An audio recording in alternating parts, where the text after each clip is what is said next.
একদল ডাকাত ব্যাংকে ঢুকেছে ডাকাতি করার জন্য।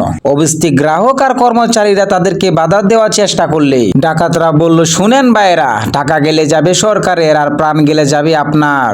এখন আপনারাই সিদ্ধান্ত নেন যে আপনারা কোনটা বাঁচাবেন। ডাকাতের এই কথা শুনে সবাই চুপ করে বসে গেল। আর ডাকাতেরা নিশ্চিন্তে ডাকাতি করে বস্তা ভরে টাকা ভরে তাদের আস্তানায় নিয়ে গেল। এক ডাকাত বলল, আসো আমরা টাকাগুলো গনে দেখি আমরা কত টাকা লুট করেছি। ডাকাতের সর্দার বলল, দূর বোকা, এত টাকা গনতে গেলে বহুত সময় লাগবে, একটু পরে দেখবে টিভিতে দেখাবে কত টাকা লুট হয়েছে। এদিকে মন্ত্রী মহোদয় ঘটনাস্থল পরিদর্শনে এসে ব্যাংকের কর্মচারীকে বললেন, ডাকাতেরা মাত্র কয়েক বস্তা টাকা নিয়ে গেছে, বাকি সব টাকা তো রয়েই গেছে। আসেন আমরা সবাই বাকি টাকাগুলো নিজেদের মধ্যে ভাগ করে নেই, বিষয়টা কেউ বুঝতে পারবে না। রাতের বেলা ডাকাতেরা টিভিতে সংবাদ দেখলো ব্যাংক থেকে 50 কোটি টাকা লুট হয়েছে।